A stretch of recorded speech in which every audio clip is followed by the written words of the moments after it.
Comparison of a 17-year longitudinal proof that diet and exercise control weight and glucose with US 20.522 edition of Diet Guidelines, number 1522, VPT 078, the 3rd of February 2026, Gerald C. EclaireMD Foundation, category Food and Diet. Preface. Recently, I learned that the U.S. government has issued a new food and diet guideline that is dramatically different from documents released in previous decades. My first reaction was simple gratitude. I felt that, at last, the government had awakened and found the courage to step away from the long-standing influence of both the food processing industry and the pharmaceutical industry. For the first time in many years, the well-being of the people appears to be placed above special interest groups. To me, this feels almost miraculous within a capitalist society. I came to the US at age 20. By age 35, I had become unhealthy, overweight, and diabetic.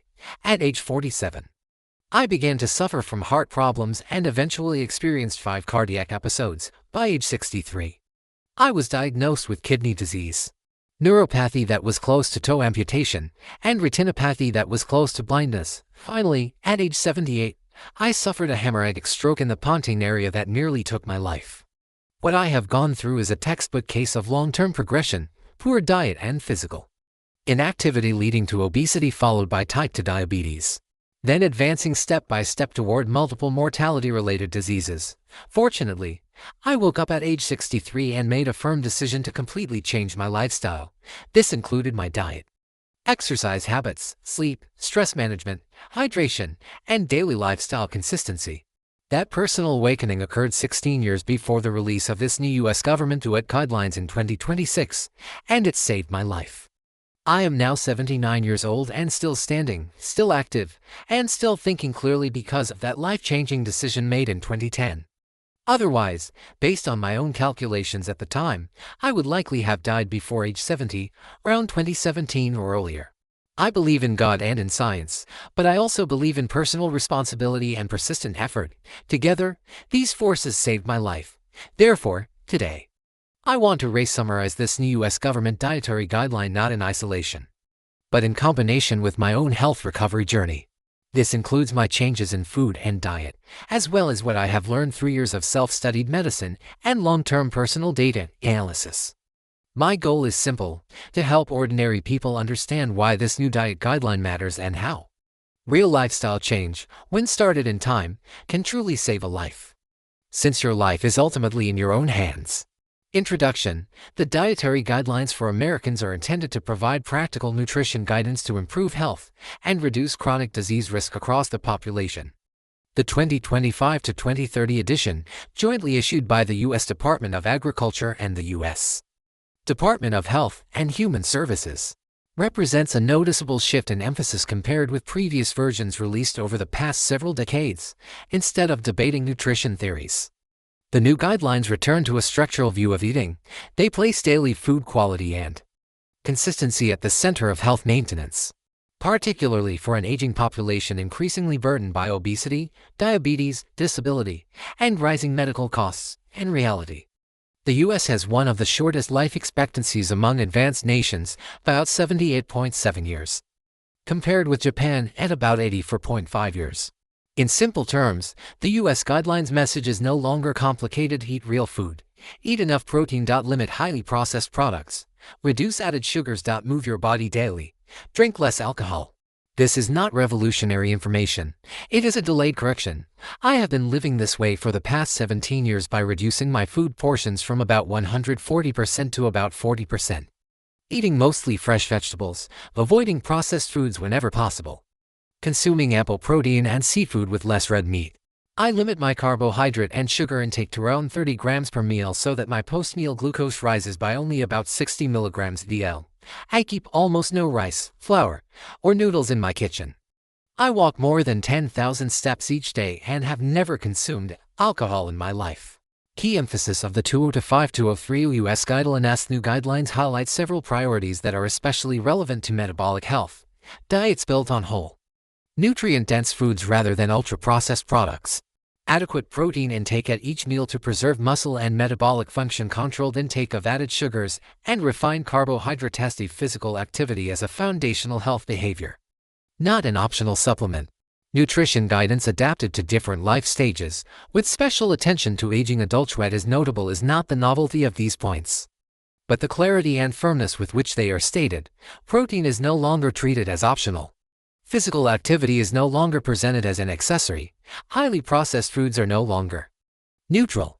This shift reflects a growing recognition that population-level health cannot be sustained by medication-first strategies or short-term interventions alone. Health must be built on lifestyle-first strategies and long-term efforts that support longevity and sustained well-being. This is exactly what I have emphasized in more than 1,500 medical research papers published over the past decade.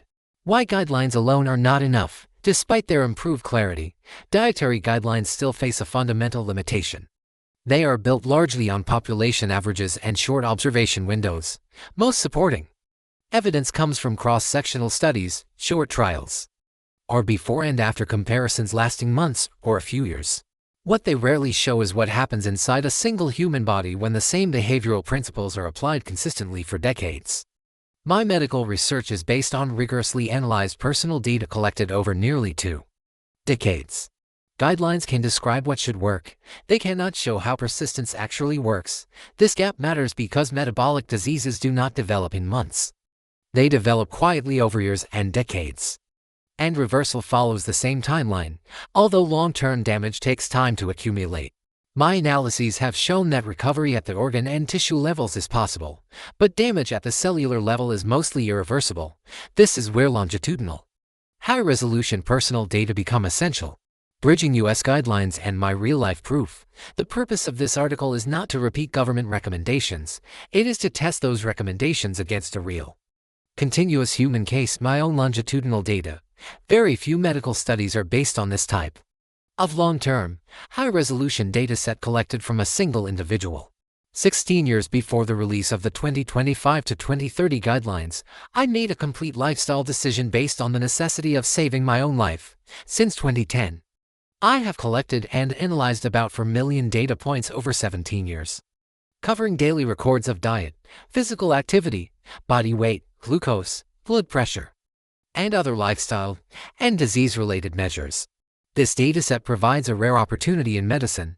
It allows cause and effect to be observed directly over a long period of time, instead of being guessed from short-term averages or comparisons between groups. In addition, my body's physiological responses are not fundamentally different from those of other human beings. Viscoplastopology VPT analysis results. This personal case study presents longitudinal evidence using my viscoplastopology VPT research framework. When considered together, existing U.S. government guidelines and my personal case study lead to the same obvious conclusion. When diet and physical activity are persistently controlled, body weight and glucose do not drift randomly. Over time, they follow a reliable and predictable trajectory. In this case study, I define the output strain as age difference, calculated as biological age minus health age derived from metabolic adjustments. A positive age difference means my health age was older than my biological age, while a negative age difference means my health age became younger. I selected for input stressors. 2 are biomarkers, BMI as an indicator of obesity, and fasting plasma glucose FPG as an indicator of insulin resistance associated with type 2 diabetes. The other 2 are primary lifestyle factors, food portion size, and daily walking steps. To compare these for inputs on the same reference basis, I applied the following normalization factors: BMI 25, FPG 90 mg a DL, food portion 100% or 1.0 walking steps, 10,000 steps. From the data table above, several clear longitudinal patterns emerge. The time span covers 2010 through 2026, representing 17 annual intervals. BMI, FPG, and food portion size clearly show sustained downward trends with minor fluctuations, and they follow highly similar trajectories. My BMI declined from 32 in 2010 to 24 in 2026. My FPG decreased from 220 mg DL in 2010 to 88 mg DL in 2025. My food portion size was reduced from 140% to 42%. These 3 variables exhibit closely aligned long-term patterns, reflecting persistent lifestyle control. Important deviations are also present. My FPG increased from 88 mg VL in 2025 to 101 mg VL in 2026, a change caused by metabolic disruption following my recent stroke in June 2025. Daily walking steps increased steadily from about 3,000 in 2010 to 18,000 in 2018, then declined due to aging and more sharply after my stroke in mid-2025. The VMT energy contribution ratios are BMI 27%, FPG 35%, food 24%, steps 14%. These results indicate that type 2 diabetes, at 35%, has the strongest impact on my longevity. My recent life-threatening hemorrhagic stroke was the result of long-term brain blood vessel calcification driven primarily by diabetes. BMI ranks second at 27% because diabetes itself was largely a consequence of long-term obesity. Among lifestyle factors, food quantity and quality at 24% exert a greater impact than walking steps at 14%. The pivoting year of my longevity trajectory occurred in 2016, when cumulative VMT energy reached 92%, compared with 78% in 2015. During this transition, BMI, FPG, food portion, and walking steps all improved together, marking a structural turning point. Topological data analysis TDA results assessing 17 years of longitudinal data. I applied a topological data analysis TDA perspective to examine how age difference evolved within a multidimensional space formed by four normalized factors, instead of treating each year independently. TDA interprets the data as a continuous geometric structure, revealing trajectory shifts and pivot points invisible in snapshot analysis. Two 3D scatter plots project the data into N1 BMI into FPG age difference space and N3 food N4 steps age difference space. The points form a structured path rather than random dispersion, reflecting coordinated improvement across dimensions. From a geometric perspective, 2016 emerges as an early transition node. By 2019, the system moves into a deeper low-stress region, and 2026, despite partial stress rebound due to stroke, the overall topology remains within a stable basin, confirming resilience beyond a critical energy threshold. These TGA findings confirm that longevity improvement is a system-level behavior driven by coordinated changes, not isolated metrics. Conclusion: I am a person who has walked through the entire disease pipeline and returned with physical scars, rich data, and clarity. What I share is not theory. It is a human timeline. Anyone reading this can locate themselves somewhere along that similar path and quietly ask, where am I now? I do not present myself as a hero. I am a textbook example of what happens when poor diet and inactivity compound over decades. My awakening at age 63 proves that change is still possible, but it also shows that time matters. The purpose of this writing is not to repeat US dietary guidelines, but to offer my real survival case as a practical reference for readers still deciding whether change is worth the effort. Disclaimer: I write this paper not for fame, but to share what I have learned so others can understand health, prevent disease, and live longer, healthier lives. This content is provided for educational reference only and does not constitute medical advice. No doctor-patient relationship is created. You may share this summary freely, but it must not be altered or republished as your own. All intellectual property rights belong to the author. Gerald C. This content is provided for educational reference only and does not constitute medical advice. No doctor-patient relationship is created. You may share this summary freely, but it must not be altered, edited, or republished as your own. All intellectual property rights and copyrights for this article and its related materials belong to the author, Gerald C.